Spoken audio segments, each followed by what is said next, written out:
प्रकाश डाल रहे हैं बंधुओं। हमारी भारतीय संस्कृति के सभी ग्रंथों को उठा लें, सारे धर्मों की सभी पुस्तकों को उठा लें, तो उसके अंदर सबसे बड़ा, सबसे अच्छा शब्द मिलेगा, वह एक सेवा।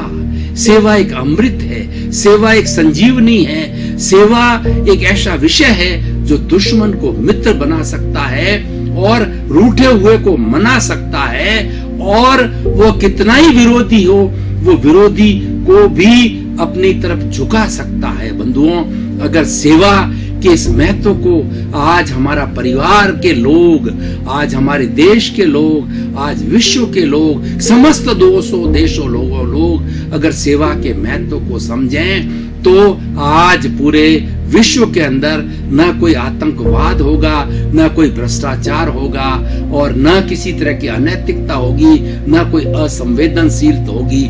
सभी प्राणी, सभी हम व्यक्ति एक दूसरे की सेवा करेंगे, एक दूसरे के शांतिपूर्ण सह अस्तित्व को समझेंगे और प्रेम से रहने का जो कहेंगे। मैं एक उदाहरण के द्वारा भाई और बहनों आपको बड़ा सटीक उदाहरण देता हूं कि सेवा का क्या महत्व है और किस तरीके से इस धरा पर, इस पृथ्वी पर जितने भी हम 7 अरब की जनसंख्या के लोग हैं, किस तरीके से जीना चाहिए, उसका एक बड़ा मेडिकल साइंस का आपको उदाहरण देना चाहता हूं बंधुओं, कि where there is a cell there is a life. Genetic engineering ये मानती है कि जहां पर शेल है, जहां पर कोशिका है, वही जीवन है।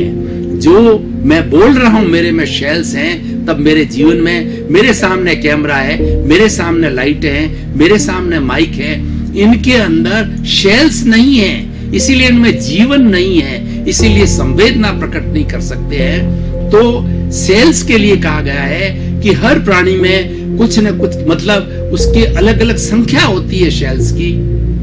हम मनुष्य की बात करें तो मनुष्य के अंदर 60 खरब कोशिकाएं होती है, और प्रति क्षण, प्रतिदिन ये कोशिकाएं मरती है और नई बनती है। उसी कारण जीवन चलता है, जीवन कहा जाता है। अगर कोशिकाओं का मरना और पुनर्जीवित होना, दूसरी कोशिका बनना, अगर ये प्रक्रिया ना हो, तो जेनेटिक इंजीनियरिंग कहती है कि मनुष्य का जीवन जो है ये चल नहीं सकता, और मनुष्य जो है मनुष्य के रूप में नहीं रह सकता, उसकी कोई लाइफ नहीं रह सकती है।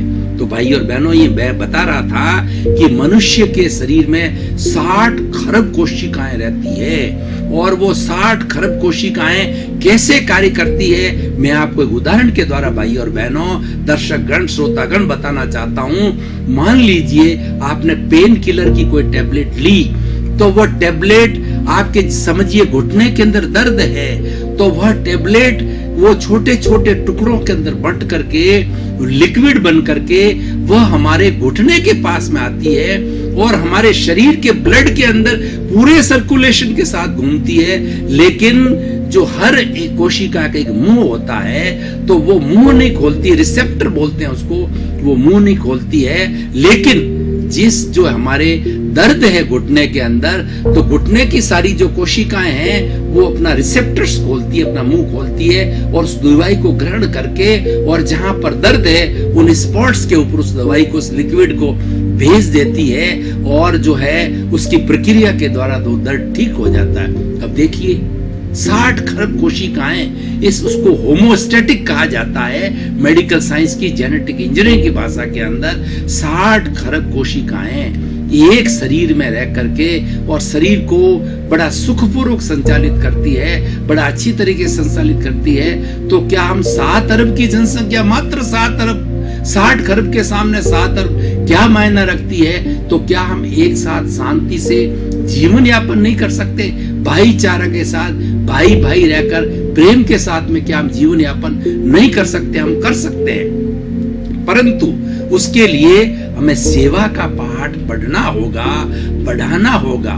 सेवा के अंदर त्याग की वृत्ति है, देने की बात है, लेने की बात नहीं है। सेवा कौन लेता है, कौन देता है, कौन लेने का अधिकारी है, कौन देने का अधिकारी है, उसका क्लासिफिकेशन, वर्गीकरण किया हुआ है। जैसे उदाहरण के तौर पर भाई और बहनों देखिए कि एक अंधा व्यक्ति है, वह रोड पार करना चाहता है, उसको दिखाई नहीं देता है, उसके पास आंखें नहीं है, तो वो सेवा लेने का अधिकारी है। और जिसके पास में आंखें हैं उसका हाथ पकड़ के आराम से जो है उसको रोड पार करवा देता है। तो बंधुओं, ये एक बहुत बड़ी सेवा है। मैं आपको कल का एक उदाहरण बताता हूँ कि कल मैं जयपुर से आ रहा था, मेरी जो अटैची थी वो काफी भारी थी, तो मैं पुल के ऊपर जो सीढ़ियों से चढ़ नहीं पा रहा था, एक युवा मेरे पास था, उसको मैंने रिक्वेस्ट किया, कुली नहीं है, क्या मेरी हेल्प करोगे, सीढ़ियां चढ़ाओगे? तो उस युवा ने सहज ही जो है वो मुझे सीढ़ियां ऊपर से नीचे करके और नीचे स्थान पर लाया। उस युवा को मैंने क्या कहा, वो बड़ा मननीय है, वो ग्रहणीय है। उस युवा को मैंने कहा, भैया मेरी अवस्था आने कारण के अंदर आपने मुझे ये सेवा दी है तो और निष्काम निस्वार्थ सेवा दी है, न तो आपने कुछ ग्रहण नहीं किया है, कुछ कोई किसी तरह का उसके लिए रेमुनरेशन नहीं लिया, कोई भी पैसा नहीं लिया। तो ये जो आपकी विशुद्ध सेवा है, जो आपने अनजान व्यक्ति के साथ में की है, वो आपके सेवा के अकाउंट के अंदर जाएगी। बंधुओं, ये हमारा जो ईश्वर है वो कितना करुणाशील है। उसने दो तरह के अकाउंट खोले हैं हमारे यहाँ पर, एक तो हमारा स्वार्थ का अकाउंट और एक निस्वार्थ का अकाउंट, सेवा का अकाउंट। जो व्यक्ति अधिक से अधिक सेवा के अकाउंट की तरफ ध्यान देता है वह व्यक्ति सफल होता है।